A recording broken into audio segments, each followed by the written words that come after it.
大家好，在上一片我更换220的加大碟那一片，我有发现我的导销，就是卡钳的导销下面这一支，因为上一次就是起锅淹水区，然后水有淹到这边，然后导致下面这一支导销它那个进水，然后水卡在它那个防尘套里面，然后我没有注意到，导致整只生锈。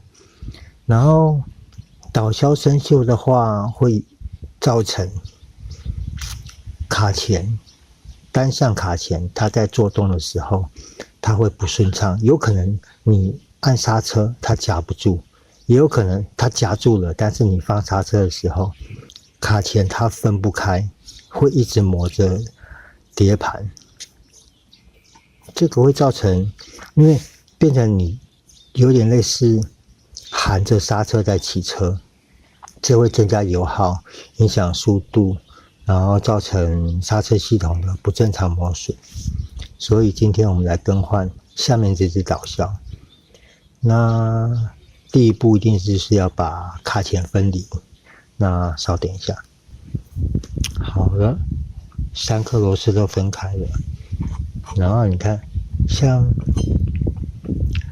我在上一片是不是说因为我的碟盘吃钩很严重，会导致卡钳抽不出来。然后我在想，也有可能是因为我的下面这只导销，它因为卡住分不太开，所以变成说我在抽也是有问题的。所以像我刚刚，你看我螺丝一松掉，轻轻一拿，卡钳就下来了。然后在要更换导销的时候，刹车皮一定要先退掉。那更换刹车皮这个动作，我在上一片我都有讲过了。这个护盖的螺丝要拿下来，然后这一只刹车皮的导销也要拆掉，然后刹车皮才能拿掉。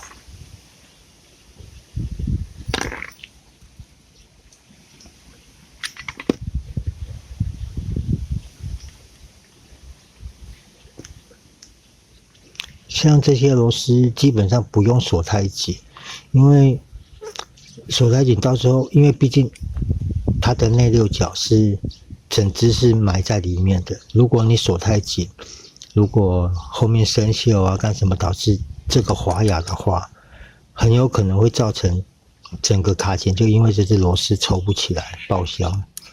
所以这种螺丝不用锁紧，有紧就好了，不用锁紧。然后把它抽起来，然后刹车皮就可以拿下来了。那我是有打算把我刹车皮并换掉。其实你可以看刹车皮的反光面，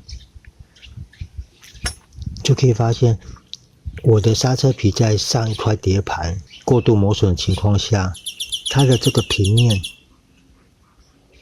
有没有？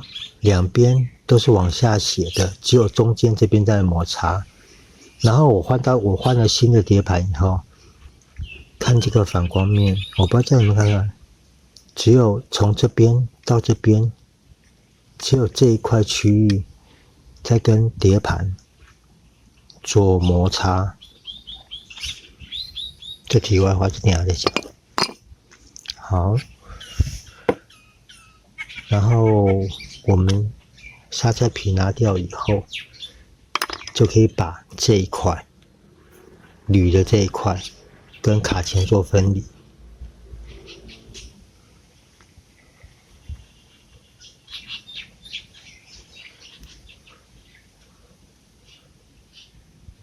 这样就拿下来了。然后我可以看到这一只还是一样很恐怖，所以我准备了一只2手的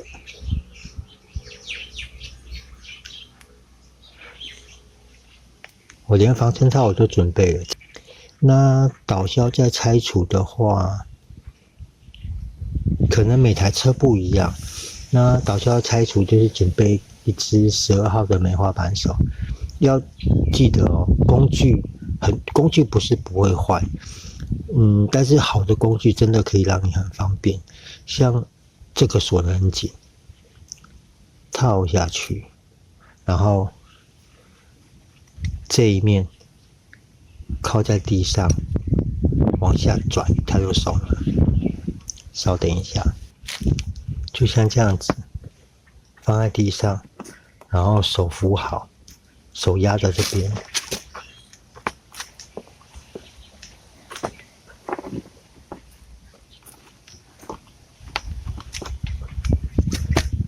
这样就松了。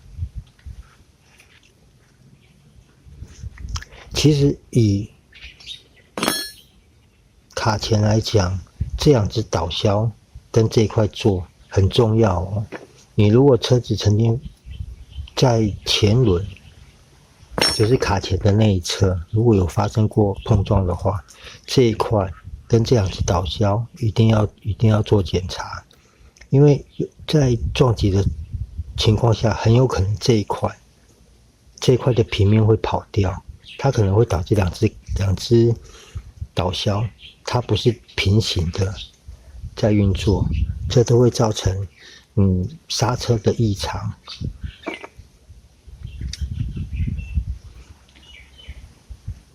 好，这样子这只生锈的导销就拆下来了。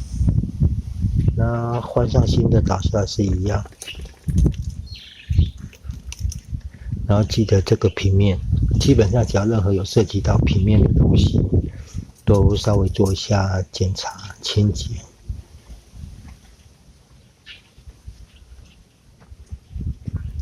好，然后把新的导销锁回去。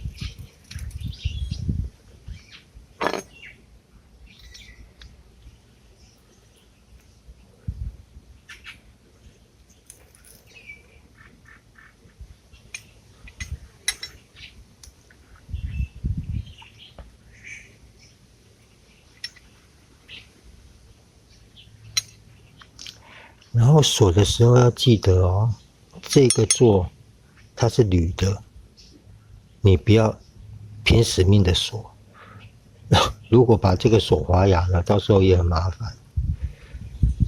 然后一样放在地上，然后这边施力，用杠杆原理让这边的力量大一点。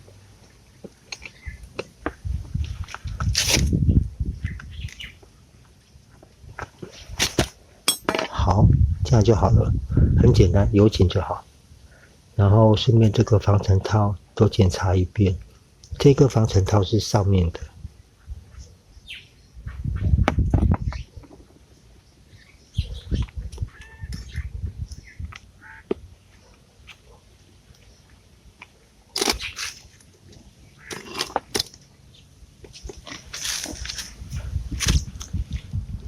这个防尘套是卡钳上方的，然后因为我的上方它没有生锈，这只真的很难拆，这只要用内六角的，从这边伸进去才要把它拆掉。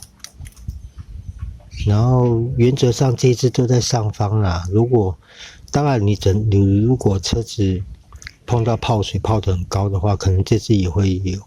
所以基本上就是刹车系统只要有泡到水，一定要记得做检查，尤其有防尘套包住的地方，很难避免说它不会进水，然后等水退去以后，水就残留在里面，会导致像这只导销一样就生锈。我很久以前我就发现，我有时候在刹车的时候，我只要前面刹车稍微拉动一下，我的卡钳就会有砰一声。那这个有可能就是因为这个间隙过大，因为怎么说，像右卡好了，右卡钳这边是靠近固定点。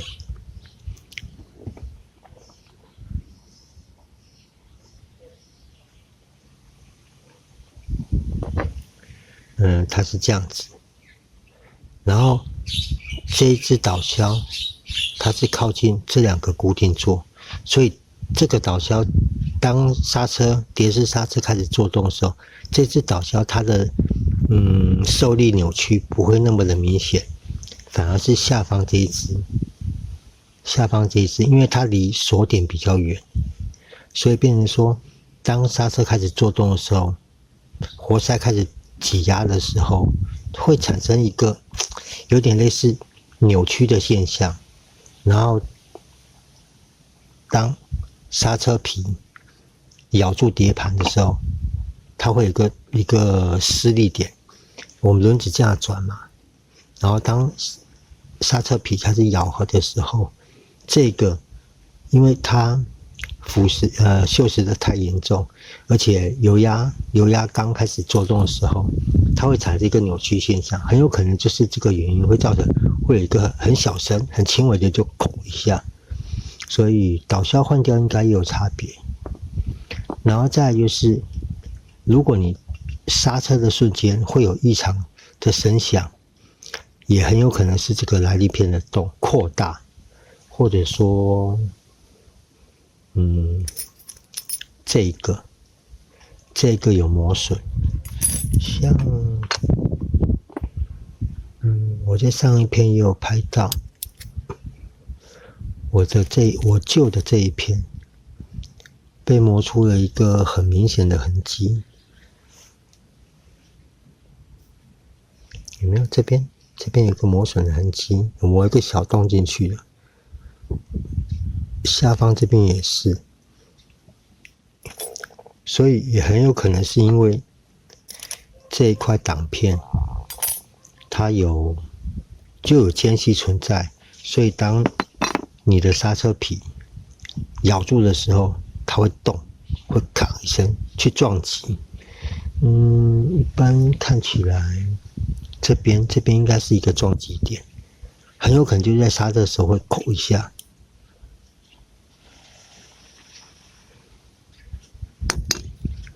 好，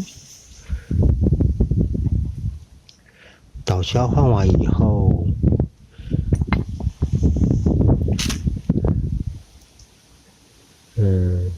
其实在上一篇，可以看到我这个防尘套都烂了，这个算烂掉了，整个变形。然后我准备的比较新的防尘套。这样应该可以看得出来，它的形体会比较好，它的橡胶弹性还比较好。然后在上一篇有说活塞的边要做清洁，我忘记说这一块导轨拔掉会比较好清。然后基本上在清的时候，尽量找铜刷，我是建议找铜刷，因为铜刷比较软，它比较不会去伤害到那个油压缸的表面。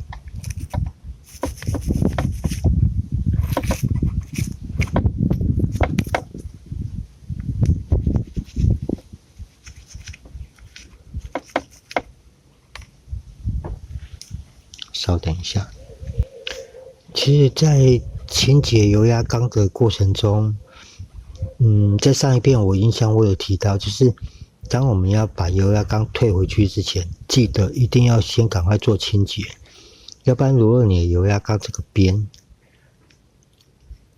太脏，或者说有生锈的现象，你在把油压缸压回去的时候，很有可能把里面的油封刮坏，那个就会造成你的活塞这个油压缸就会漏油。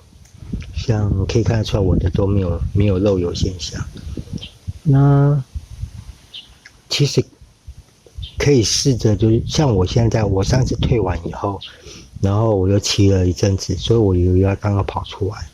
其实这时候可以稍微的去按压按压你的刹车的那个握把，轻轻的压，让油压让这两个活塞稍微伸出来一点，就可以清得更干净。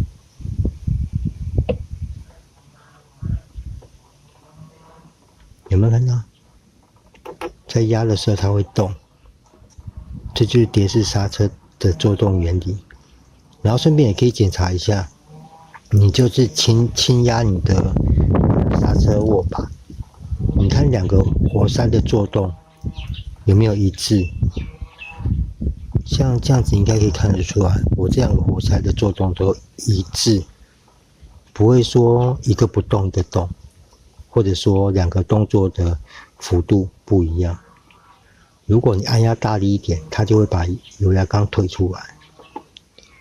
这时候就看到了，我这个油压缸推不太出来，反而这个推出来的比较多，这就表示可能我这个活塞内部在滑动会比较有问题。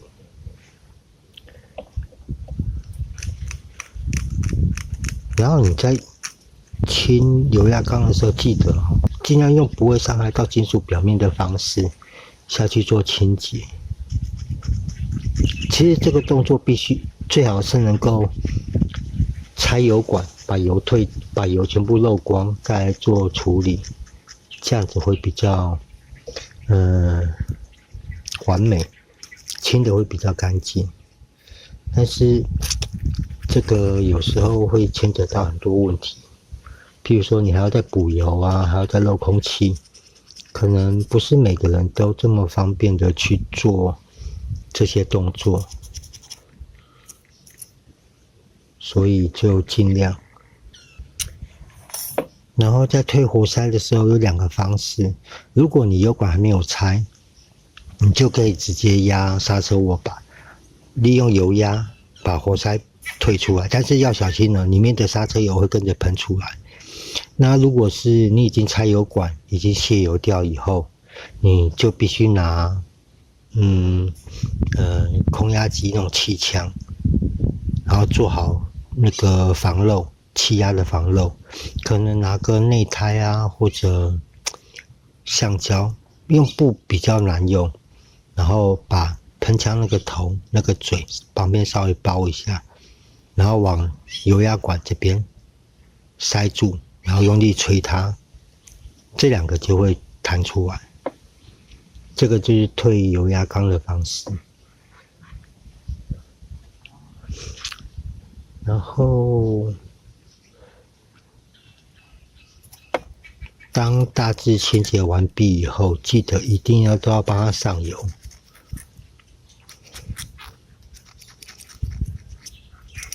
像我都是拿这种锯板，轻轻的稍微去推它，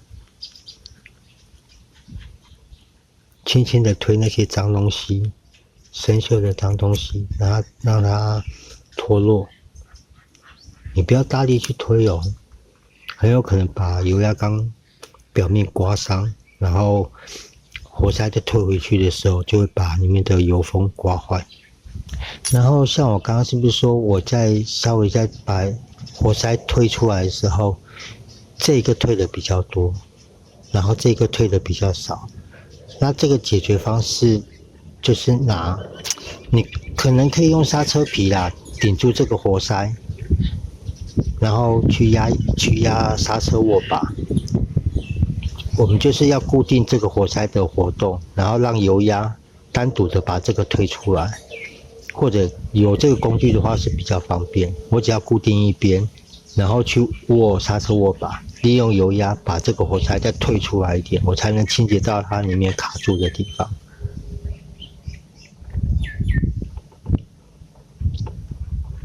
有没有？它在动，但是要小心哦，你不能一次推太多，推太多它可能会弹出来。有没有？它出来了。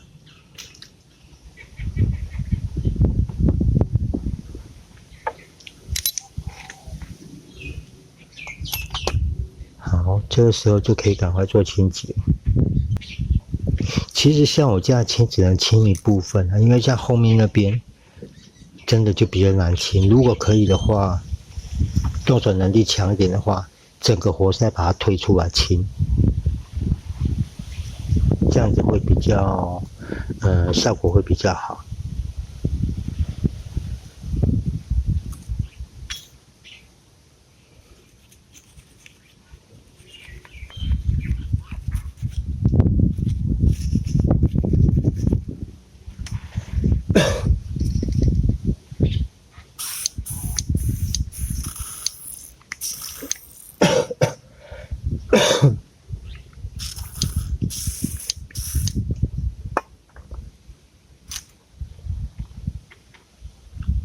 喷点润滑剂，不要硬抹，不要硬刮。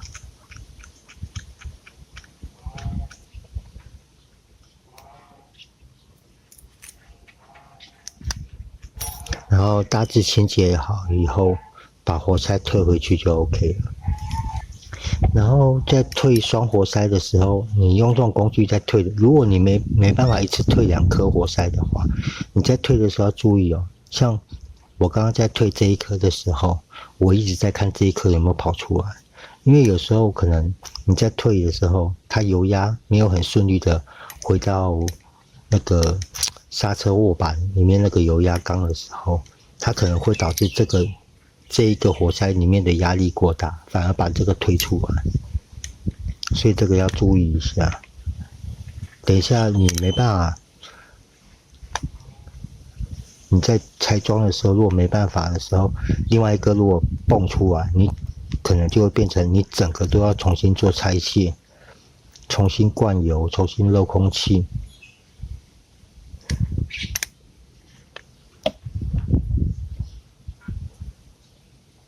好，到底就好，你不要一直推到凹下去。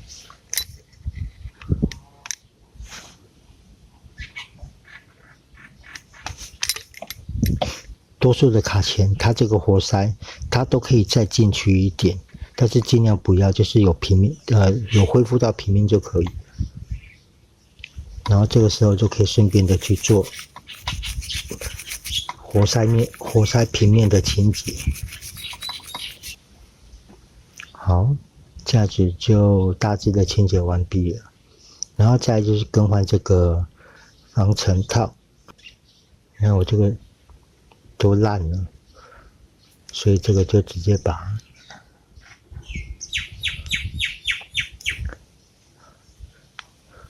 折成稍微折一下，然后往这边抽出去。但是在抽这个你要有心理准备，如果抽坏的话，就一定要换一颗这个。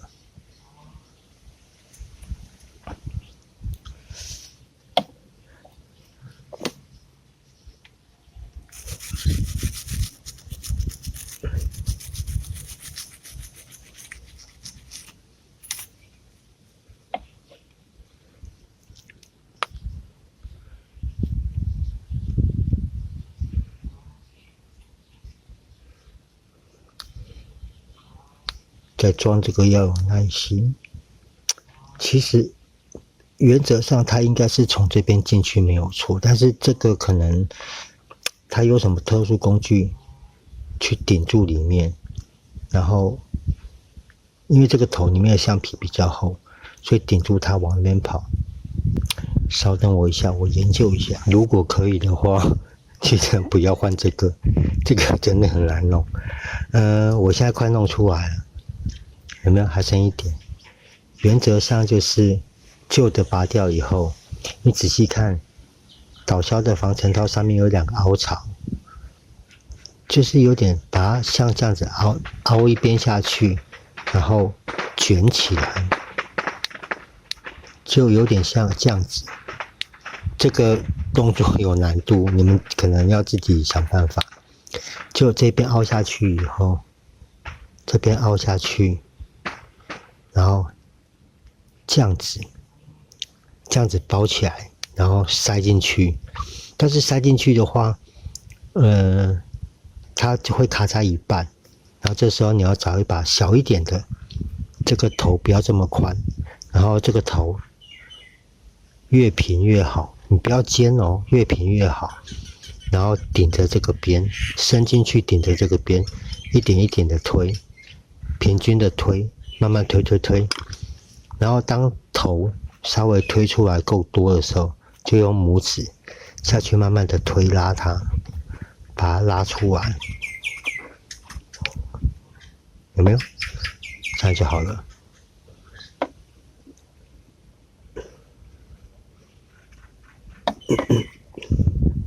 没有就差很多，这样子才能保证它的防尘防水性，基本的防水性会比较好一点。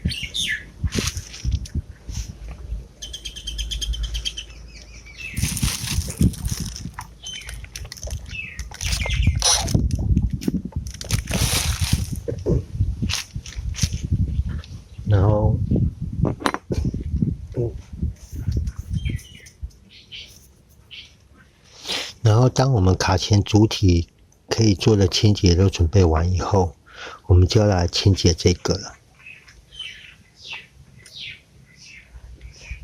这个滑动面，我们就要来清洁这一个了。先检查它有没有过度的磨损，有没有凹痕出现。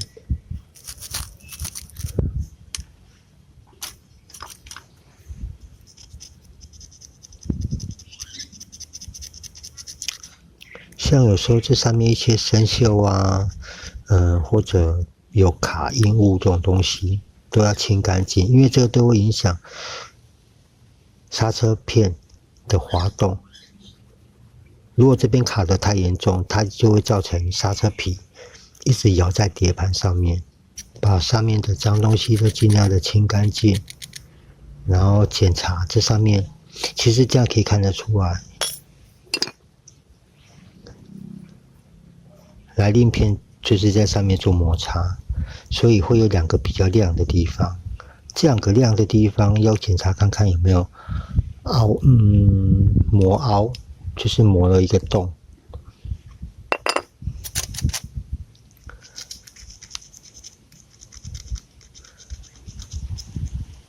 如果很轻微的话，是可以继续沿用，只是要记得把上面卡的脏东西都清干净。因为我有准备2组，我有准备一组，状况比较好的，这一组是我另外准备的，然后这一组是我原本车上的，其实应该这样子，这样下去对比应该就看得出来了。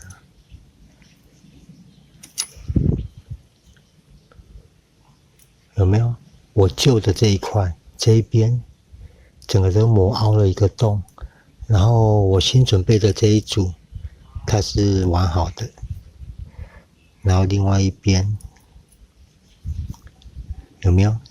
一样，也是磨损的这一同方向，这一边也都磨凹下去了，这个都会影响到来令片它的活动，你可能刹车放掉的时候，它会卡在这个凹槽里面，会变成一边会卡，稍微摩擦碟盘。所以如果比较明显的凹槽，就要做更换。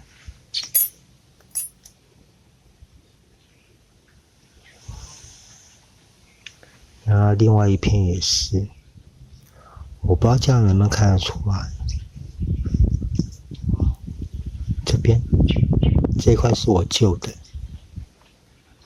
这边也磨凹了一个洞，然后我新准备的这一片就没有，所以我等一下就是也是直接做更换。如果你们是换新的话，是就不用做清洁，就直接可能稍微抹一点油在上面，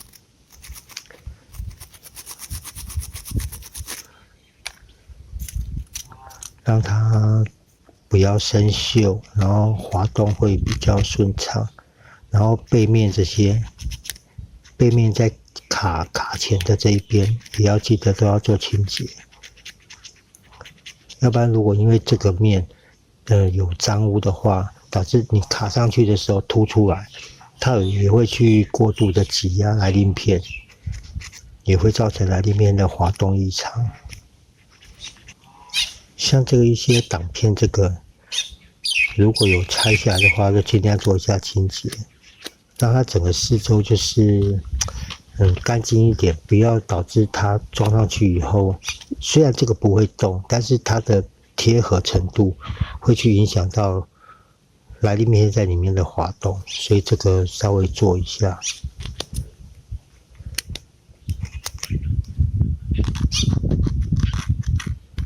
就把上面的脏污刮干净，然后在安装的时候记得这些挡片在安装的地方，这一边也都要做清洁，跟这边都要做清洁。好，清洁完以后就可以把它装上去了。这个面如果够干净、够平整的话，装上去它不会凸出来，就不会去影响到来电片的滑动。那像这个滑块上面的这个防尘套，这个比较好换，你只要压住它，这样就抽出来，然后换上你准备好的，它里面有个凹槽，没有塞进去，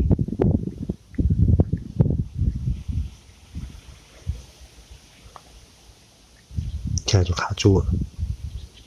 然后检查一下它凹槽有没有都进去，这样就好了。然后这时候我们就可以来组装来电片，组装卡钳。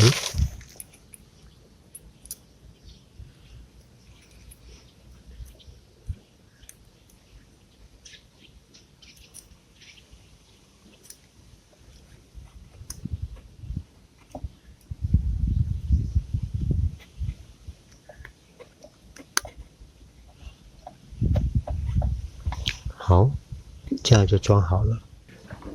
再来就是把滑轨装回去。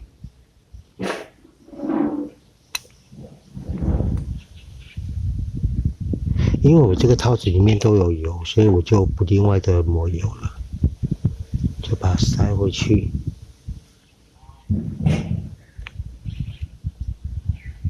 有没有？防尘套换新以后，它就直接卡住了，它不会拧那样子，松松的。一样把来电片这个钩稍微清洁一下。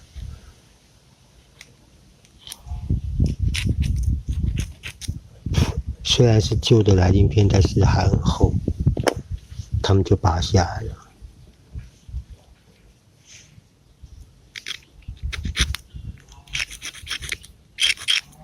所以反正他们丢掉也是浪费，然后我又可以省钱。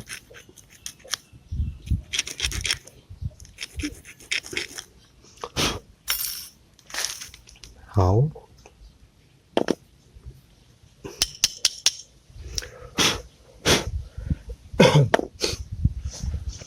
然后把来电片组装回去就 OK 了。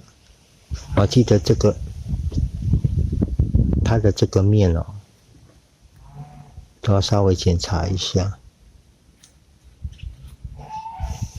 这边就不要涂油了，因为很怕在骑乘过程中，可能这边的油会去沾染到碟盘或者沾染到来电片上面，这样会造成行车上安全的危险。然后把这支固定销插回去就 OK 了。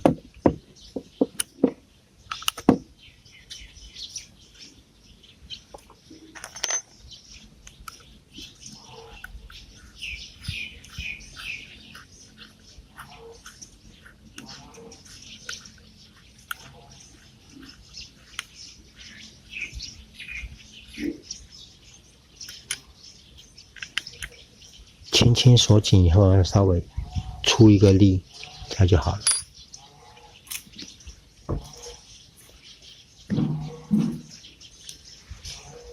然后把来电片顶回适当的位置。